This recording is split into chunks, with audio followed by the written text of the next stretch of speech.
Alicia, we're live. Hi, thanks for having me. Thank you for being here. I know you have had a very, very busy evening and day following the debate last night. So thank you so much for making time for us. This was the thing I was most looking forward to today. So thank you, Jesse. Me too. Well, Alicia, we're back. This is episode 11 of Women Who Do. And Congratulations. oh, thank you. And yeah, we're really excited to return this week. For anyone that is tuning in for the very first time today, we are discussing community and careers with incredible women who are making an impact in the world today. And for those of you tuning in for, seeing this, we're really highlighting all of the inspiring conversations during these absolutely historical and revolutionary times. And I'm Jessie Gray Rubenstein, if we haven't met yet.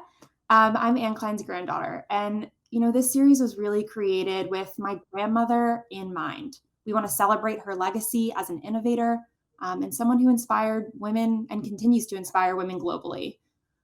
So this leads me to an introduction.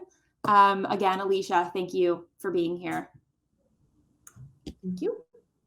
Um, And for any of you who are meeting Alicia for the very first time, I think the best way to put it probably is she is the modern Renaissance woman. She's the author of The Likeability Trap. She's an anchor for MSNBC. She's also a contributing editor at Bustle and the host of its Latina to Latina podcast. So, Alicia, we have a lot of ground to cover today. I have a million and one questions. So let's just dive right in. Your message in your book, you kind of very succinctly speak to what it means to be liked, especially in the workplace. And as a CEO of a company myself, I find that a lot of the challenges that you discuss are something that I deal with every day. So for our listeners who might not be familiar with the likability trap, can you tell us a little bit more? Sure. I had wanted to write a book about being a person who cares a lot about being well liked, and how, as I became an adult, I realized that I was paying an internal price for caring so much about what other people think of me, and that I also was paying an external price, that I perhaps wasn't fully showing up as the leader that I wanted to be. And because I care so much about being well liked, I imagine that women who don't care at all, who don't give a damn, were just out there living their best lives. And as I started to interview those women, what I found was even those women who are not governed by likability very often feel that they pay a social penalty because they live in a culture where they're expected to care about whether or not other people like them. And so that question became much more interesting to me. And what I found, and I'm curious which leadership style you have, is that the vast majority of feedback that women get is critical subjective feedback, and it tends to occur in one of two directions. Either a woman is told, she's really nice, really lovely, everybody likes her, she just doesn't have it. She doesn't take up enough room, she doesn't take up enough oxygen, she's not assertive enough. So she's sort of like coached up to be stronger.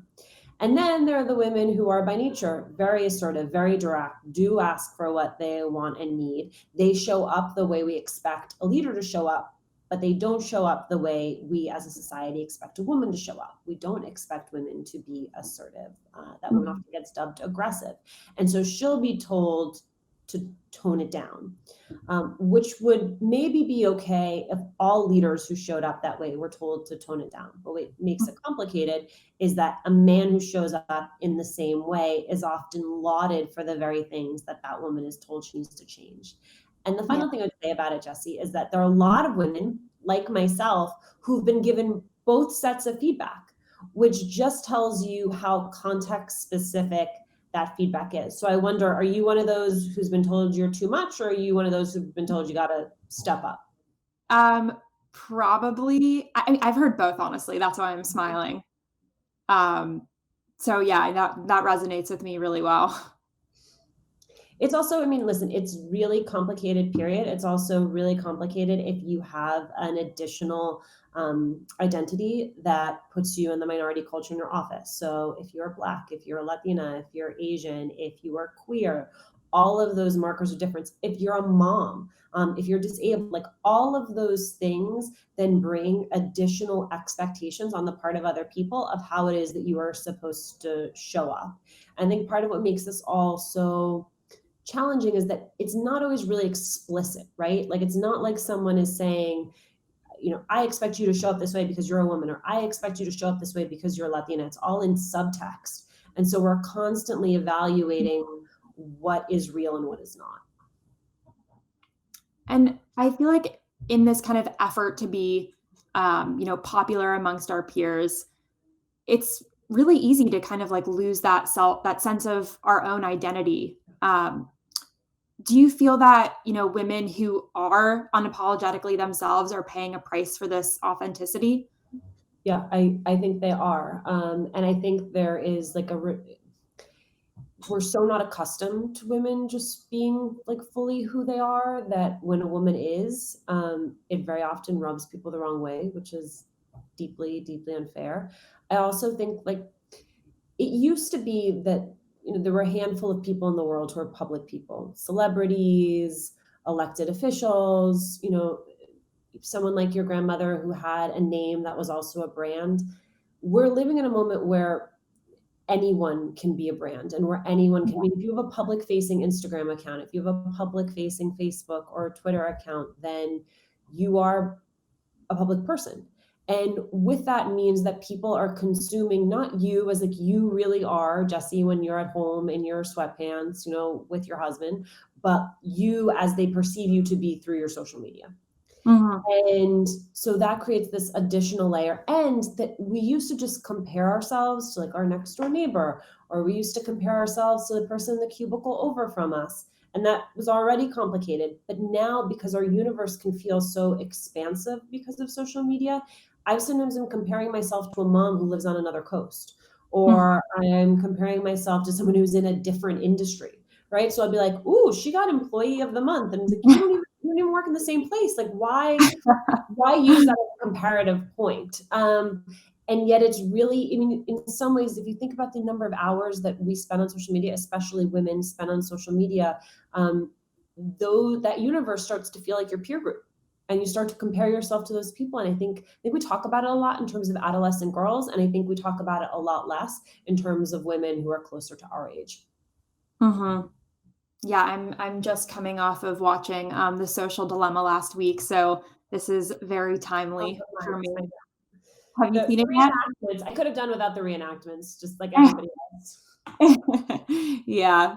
Um, and, like, I think the role social media plays, in kind of crafting who we are is undeniably something that we're living with today. You know, do you think this has kind of added to, what we consider makes us likable? And, what are kind of like these major pillars at play of what makes somebody likable? Like, how do we really consider what that is?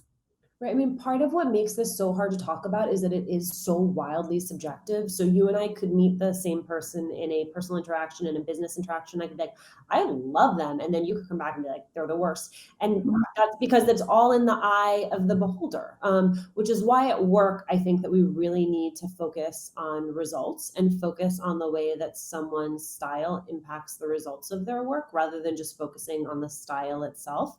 But to answer your question about social media, I think what makes it really challenging is that it can feel like your likability is quantifiable.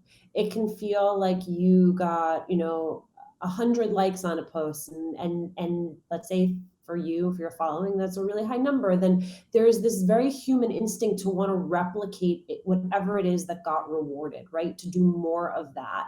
And I think that pushes us in a direction where we're often performing instead of just really showing up the way that we are. And then to answer your bigger question, when it comes to women and likability, it goes back to that warmth and strengthening that we expect women to be warm and we expect leaders to be strong. And so if you're a woman, if you're showing up warm, we don't see you as a leader. If you're showing up really strong, we might see you as a leader, but you might get dinged with a likability penalty for not showing up the way that we expect women to show up. And then we also talk a lot about authenticity. Like if you read any business book these days, it's all about authentic leadership and showing up as you are. And I think what that loses is that not everyone feels like they have the luxury of showing up as they are all the time. Whether Mhm. that's because you're the youngest person in your office, the oldest person in your office, because you are, the only Asian woman in your office, like whatever it is, it means that often there's people have a sense of how you're supposed to show up. If you don't show up in that way, people bristle at that. And that it can feel that showing up as yourself is a risk, right? That it's like if you do it and it lands, then you might reap great reward. But if you show up as yourself and it's a misfire, then it often feels like you could be jeopardizing your career. Um, Mhm. and so I think we like tell people show up as yourself without a real appreciation for how hard that sometimes is. Yeah, no, and I think it's really critical, and I think this is such an important message to get out there because, some people might be even completely unaware that they're kind of pulling these levers to attract different groups of people. And it might, be surprising. I know I've felt that way where maybe you're running around all day from meeting to meeting and you know, even though you're maybe not doing so much work that day, you're exhausted by the end, and it's because you're like always on. So I'm wondering, clearly you have um, acknowledged kind of this on versus being your authentic self. Do you ever like catch yourself being kind of putting on this performance and like how has, you know, realizing this kind of changed the way you interact with people in the workplace?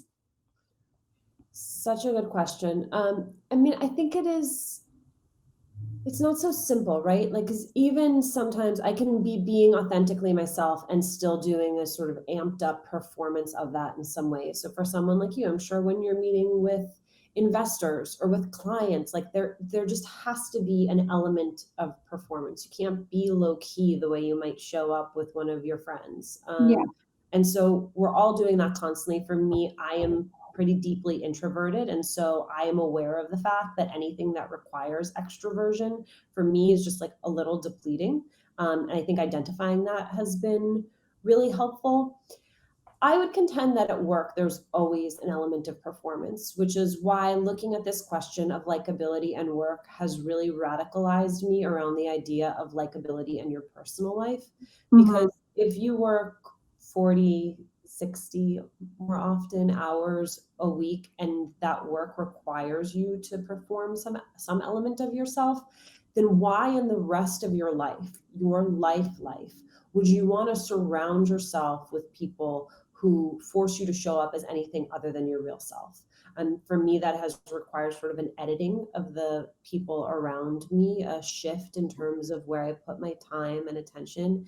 Being a mom has definitely sort of pushed me even further into that because so much of my time is spent with my kids. But I think that assessment can be really helpful and really good. Like who do you feel that you get to show up like yourself as? I mean, who reflects you back to you the way that you like to see yourself? Who are you with where when you leave them, you feel better about yourself and more energized and more aligned than you did before? Because you may not get that all the time at work. So if you can't get it at work, then you at least want to get it in the rest of your life. Mm. Yeah, I think especially through these times where a lot of us have been, or all of us have been really like locked up in our homes, it's caused everyone to take some time for reflection, especially when we can't see a lot of the people in our life, like our coworkers or our friends and family. Um, and I think this is a really good time for people to kind of look at that and reevaluate what are the relationships that are worth reinvesting? Where am I putting my energy? How is this relationship supporting me? I hope people take the time to do that. I mean, if not now, when? Yeah, yeah, you said it. Just- Um, I would also say, though, I think that there are things we can do in the workplace to mitigate some of this. So for example, a lot of this feedback pops up in feedback sessions, and depending on the type of organization you work in, type of industry you work in, that can be really formal, right? Like you sit down for an annual review and you go through things. I think there are structurally things that can be done there to help reviews be better. Like, I think you should always be reviewed by more than one person. You should Mhm. always be reviewed in a like 360 way with people who have direct knowledge of your work, who've worked with you directly. So you're not just getting one person's perspective on how you work, you're getting a whole bunch of people's perspectives on how you work. If you're in one of those sessions, what if it's that formal or someone pulls you aside, in a hallway, back when we're in hallways again, say to you, oh, it's so weird. And they say to you, Jesse, you're just, you're a little aggressive. The first thing you ask is, compared to whom, right? Like, would you say that about Joe, or is it just me? And the person would be like, no, like that person's too assertive too, or like there are other people in the office. I would say that too. And then the second question, which I think is even more useful, is, can you draw a line for me to the style that you perceive me to have, too aggressive, too assertive, not assertive enough, and draw a line for me from that to how it impacts the results of my work. Mm. And I think part of it is you have to stay open enough to the possibility that there may be a direct connection, right? That it may be able to say, you come to the meetings with answers already. And so when you ask the team for input, it feels like there's no room to give you input. And that means that you're not really you're not sort of allowing for a more creative, iterative process. Okay. Like, that is actual input then you can put into action, where someone just sort of like not liking the way you are is not particularly helpful. So that is all advice from this coach, Katerina Kostula, and I think is just like a really elegant way to interrogate whether or not that the feedback that you're being given is about style or is really impacting your work. Mhm. Yeah, I remember, I had read something also that you'd mentioned that you took a similar test in the workplace, but it was a couple of years ago, I wanna say like 5 or 6. Um, we were given, I believe it was Myers-Briggs, but a test that told you about your communication style, and it was really interesting. Do you think that's, like, something that should be, implemented into workplaces, or you feel like it puts people in a box? I was just muting myself because I heard my child yelling something about banana bread. Um, I totally understand, banana bread's great. um, she's I think I've always really benefited from this test. So I think the one that you're talking about, I don't even know the name for it, but it was like a multiple choice test, and there are all different types of these. Yeah. And it would show you sort of like where you landed naturally, and it would then show you sort of how you were showing up in the workplace you were in and how you were correcting for that. So mine was like, you are definitely an introvert who's focused on the work, who's having to show up as more of an extrovert in this workplace. And then drew the line for me, and it said, and the coach was like, are you really tired at the end of the day? And I was like, I am really tired at the end of the day.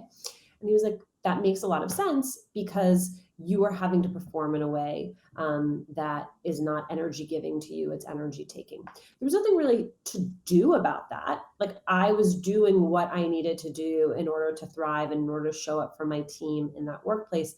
But the self-awareness around the fact that it was happening allowed me, I think, to take a little bit better care of myself, allowed me to be a Mhm. little bit more gracious with myself. And the biggest thing I think about those tests is that I don't know if you've ever taken any of them, but before I would take them, I always was like, well, this person just acts that way to drive me nuts, right? Like, clearly we're all operating from like the same standard, and anyone who is deviating from it is, just making my life difficult. That's not how it is at all. Like, people are fundamentally different, not only in the ways they're sort of obvious and measurable, but in all of these more ephemeral characteristic ways where it's like, some people are really, really, really deliberate. Like, they want to sit down and think things through indefinitely. And you need that person on your team, right? You need someone who is a little careful and a little cautious.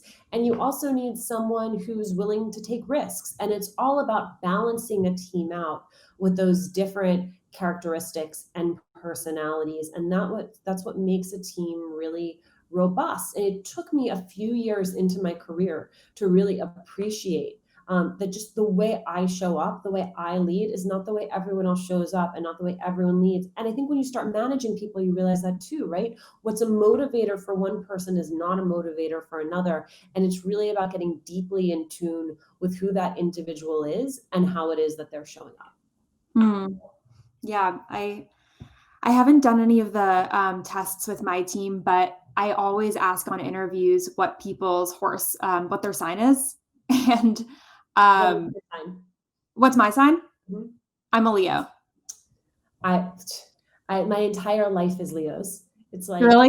I'm just like a Are you, mental yeah. Cancer, just just want to be like at home, and I am surrounded by all of these charismatic, loud Leos. I love cancers. You said you're Cancer, right? Mhm. Yeah, cancers are I great. think it sounds like a silly question, but I think it is very smart of you to ask. Thank you. Yeah, I think I seem to always pull in like the same signs as well, but I try to kind of make sure we're a well-rounded team and it's not just Not all too many Leos. You got to be careful. exactly that it's not just all Leos and Aries, which can be very easy to do. A lot of the people in my life are Leos and Aries and Cancers. Yeah. So one question I really want to ask, and I have I actually I saw her yesterday because I'm in New York this week, so this question is top of mind for me. Um, I have a niece and she's 6, and working in social media myself, I feel a really big responsibility to kind of guide her and teach her these lessons on authenticity and your real self versus your digital self. And I know you have 2 daughters, so have you kind of like, I know they're very young, but are there lessons you're kind of trying to instill in them from this young age, um, as they grow up? I think there is a part of me that hopes that all of this will solve itself in the next 10 years before they're allowed to even start asking me to have social media accounts. I would actually say it has happened almost more in the reverse, Jesse, where I have learned so much from them. I mean, they come out pretty baked.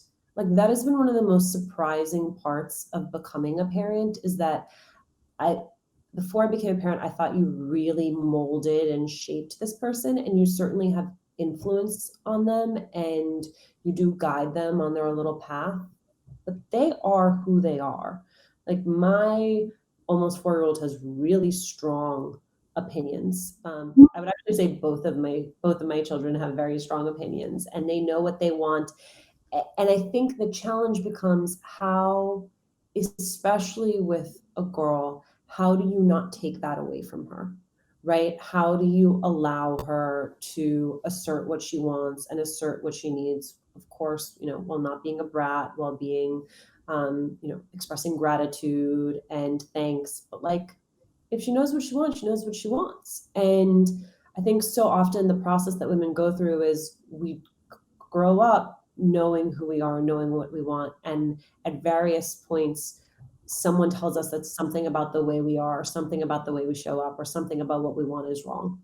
And so we start to make concessions and trade offs to avoid confrontation, to avoid a sense that we are in some way wrong.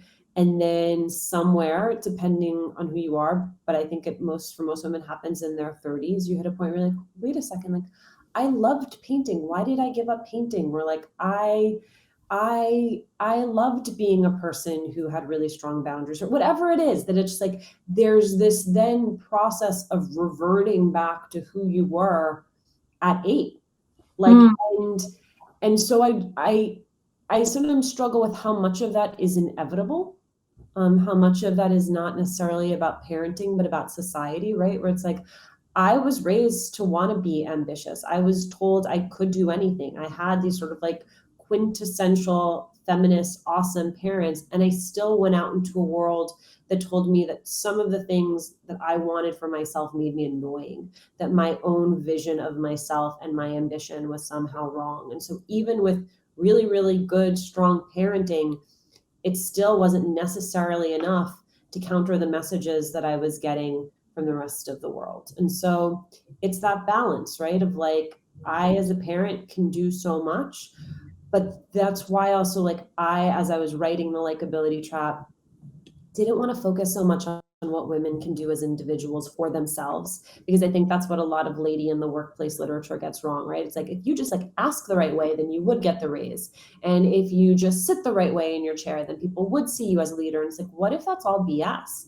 What if there are systems and structures that we need to contend with and rebuild so that more people can show up as they are? And so I think that's sort of the same way as a mom, which is like, yes, a lot of my time and energy needs to be in nurturing them and loving them and all of those things that for me come really easily.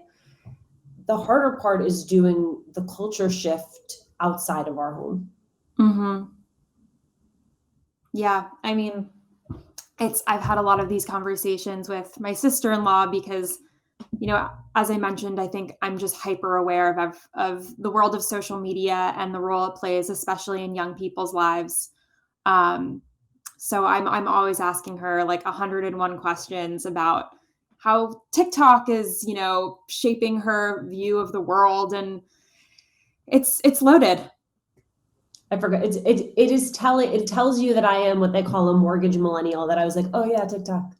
I watch TikTok on Instagram. Like that is like, sort of tells you exactly how old I am. Yeah, I mean, I use it. I use it a lot for work, and I'm always like, "Whoa, how does this exist on my phone?" Like, it's a wild app. And also, like, how did I just lose 2 hours to it? Oh, the TikTok rabbit hole is real. I found myself watching a string of videos last week when I was, looking for influencers for work about science experiments in their kitchen. It was a deep hole. Well, Alicia, I want to make sure that we get to some questions. There's been some really, really great comments here. I like this. So Anne asks, she says, "Hi, Alicia. Thank you for sharing today. What is your best advice for tuning out and recharging your batteries?" I mean, girl, if you figure that out, let me know, especially in the middle of a pandemic, and especially if you have kids at home.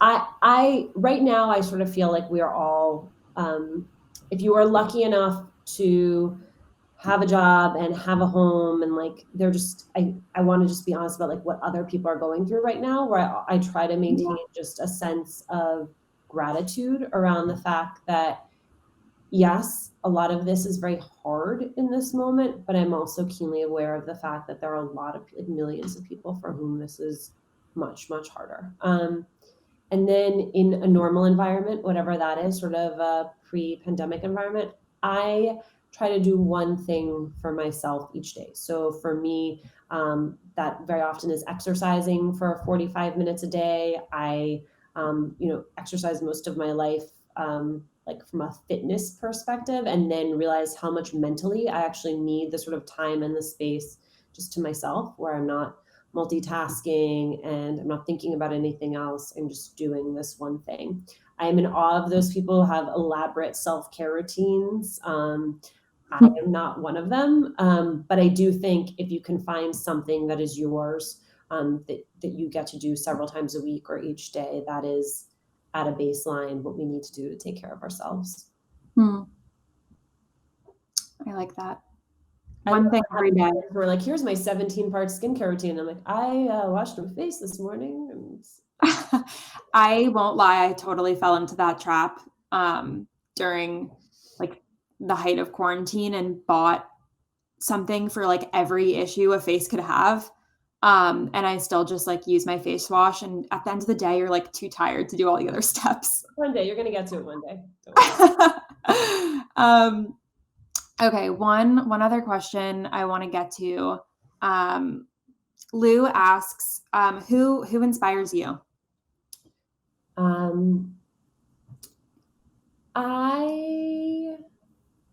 I find inspiration all around me. Like that sounds sort of vague, but I really do find like sometimes it is in minor exchanges where I'm like, oh, that person was really kind. I would like to duplicate that kindness and pay it forward. I though always think of my grandmother when I think of a question of inspiration. My grandmother, came from Cuba in the 1950s. She had 2 kids. She then went on to have my dad here in the States. And I think about the bravery it takes to leave everything you know with your children and very little else and come to a country where you don't speak the language, where you don't know anyone, and to start again. And that sort of spirit of like, you can always start again. There can always be a new beginning. You can always find that strength within yourself. On the days that are hard for me, that is a place and a mind frame and a source of inspiration that I go back to. I think right now, especially important to know we can start over. There's new beginnings ahead. I hope you were right. I'm knocking on wood. Mm-hmm. Oh, I don't know if this is actually wood, but let's hope so. Well, Alicia, thank you so much for joining us today. Your story is so inspiring. I mean, I have so many other questions. I'd love to ask you offline. But I think everything you're, talking about, I know, your book came out in 2019, but especially right now, there are so many shifts going on in the workplace, in our society, at home. And it's important to kind of reflect and take time to realize kind of how all these different factors shape us and to who we are. Thank you so much, Jessie.